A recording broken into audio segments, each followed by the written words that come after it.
Nonostante sia autunno, qui fa ancora davvero caldo.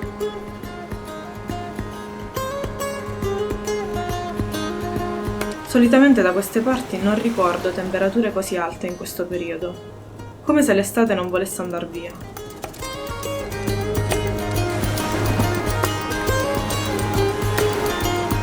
Ma sono davvero contenta di poter godere ancora un po' il sole caldo.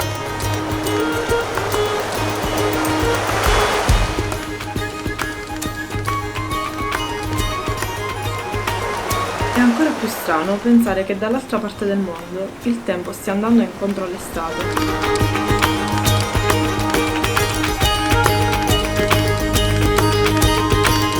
Ed uno dei posti più caldi in cui sia mai stata si trova proprio da quella parte, in Australia.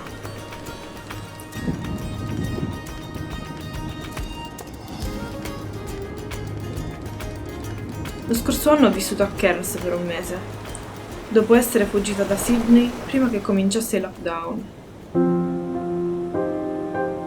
Era il mese di aprile ed era autunno.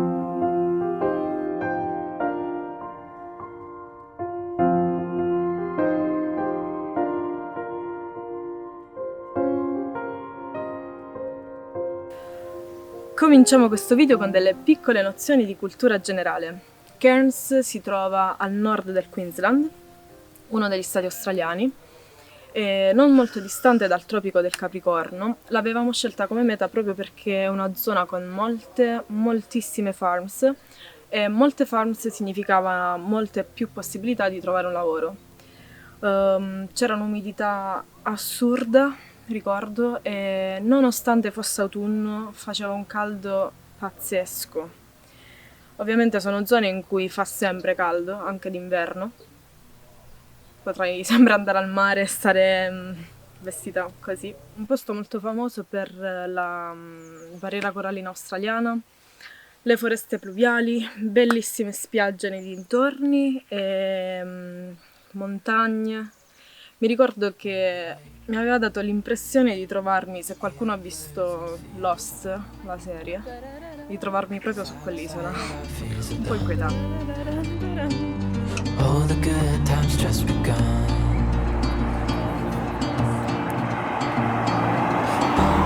We know what we have, let's hold on tight. Found what we're looking for in life. Call us crazy, but things are finally right. With you and I, the future is bright.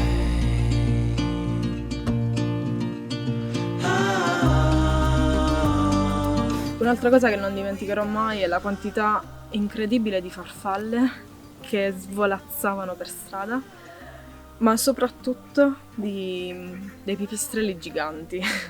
Non so se qualcuno ha mai sentito parlare di questa razza di pipistrelli, ma erano realmente grandi quanto dei pinguini. Sì, era impressionante.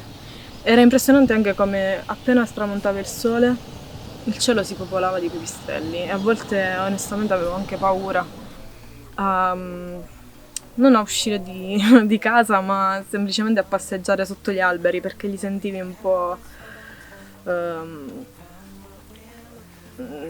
far casino, si attaccano ai capelli. Magari sono degli animali bellissimi, non voglio criticare, ma sì, li temevo. E la giornata comincia così. Ho vissuto a Cairns per un mese e cambiato casa 3 volte. What are you doing? I stole some toilet paper Yeah, and then... because we don't have any. It's crisis. So I just want to put it. So clever. I want to put it. Alla fine della prima settimana arrivarono Elena ed Esther, partite in macchina da Sydney. Perciò dovemmo spostarci in una casa più grande. La casa dove eravamo era per 6 e adesso saremmo stati in 8.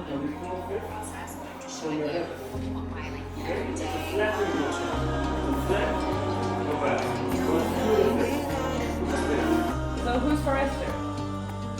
Nobody's for Esther. Who's for Jesse? Nobody. Who's for Sean?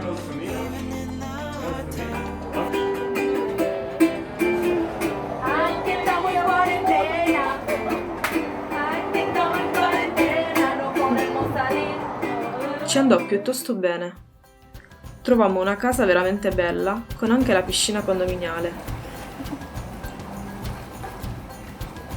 L'Italia era nel panico totale per il Covid e noi eravamo bloccati in paradiso, tra le palme ed una tavola sempre piena di cibo. Ready for his first lunch in the new house.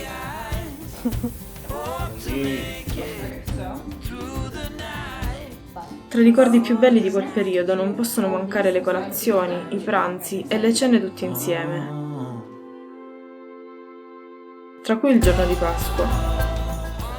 Chelsea aveva deciso di cucinarci la tipica cena pasquale inglese ed è stata buonissima.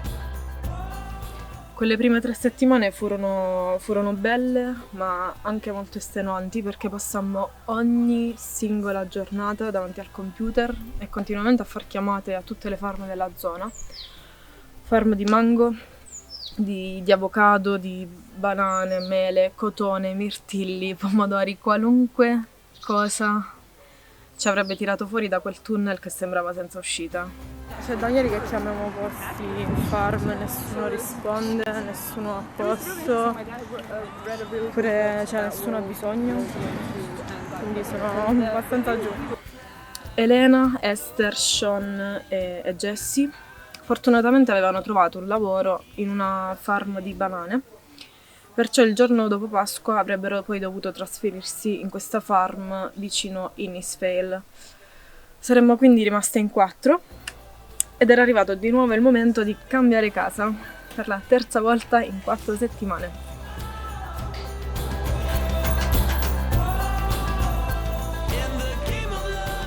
Decidemmo quindi di spostarci in un ostello perché non potevamo permetterci di pagare una casa che era per 8 persone. It's gonna be amazing.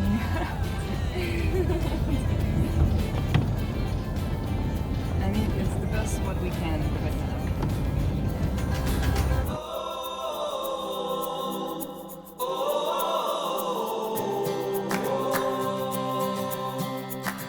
Il Bounce Hostel, o Boom Hostel, come lo chiamava Chelsea. They were enjoying the little things. Era un bello ostello e avevamo una bella camera da 4, con una super TV e aria condizionata.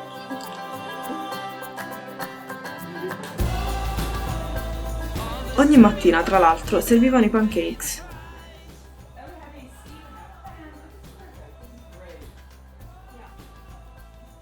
Amazing. Ci fermammo lì per una settimana, Yeah.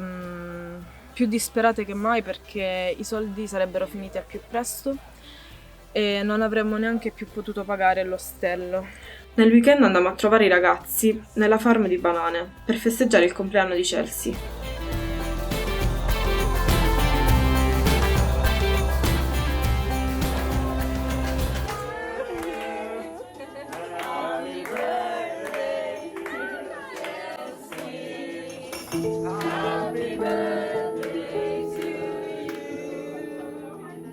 Eravamo così uniti da essere l'uno la famiglia dell'altro in quel momento.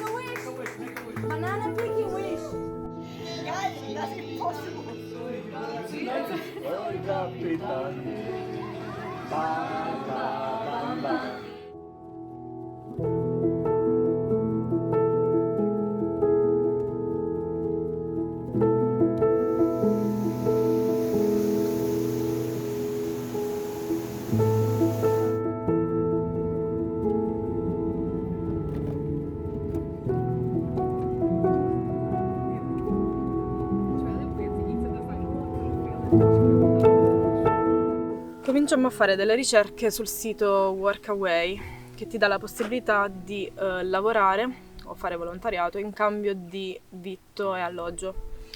Non avremmo avuto un salario, ma neanche spese in uscita. Praticamente il nostro conto in banca sarebbe rimasto esattamente così com'era. Trovammo una buona opportunità a sud.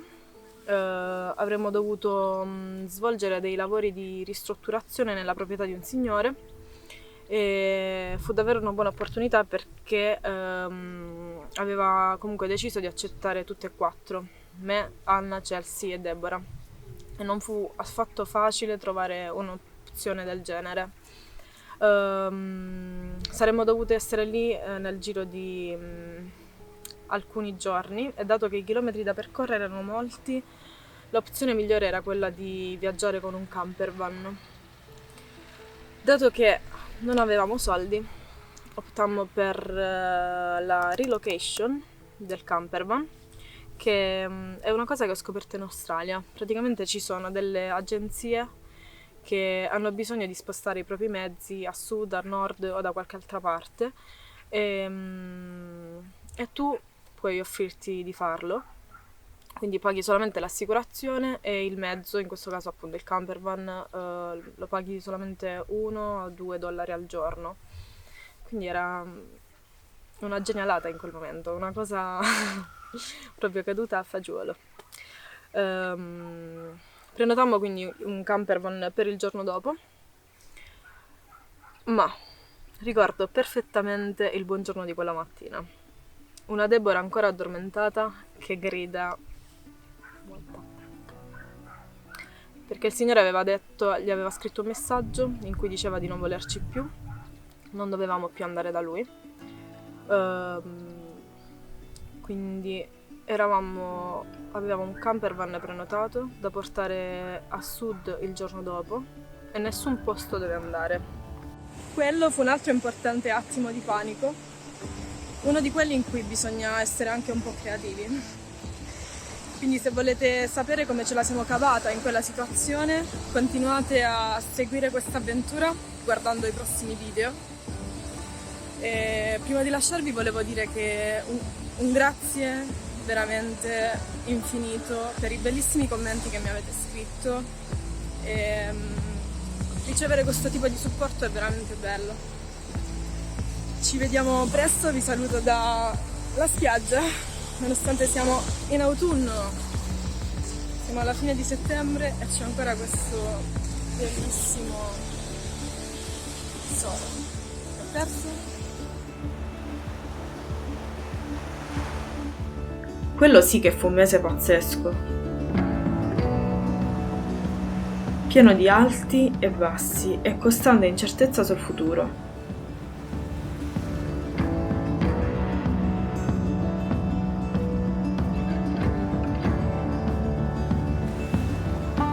Avevamo cambiato 3 case in 4 settimane ed ognuna di quelle sembrava una nuova vita. Hey, hi!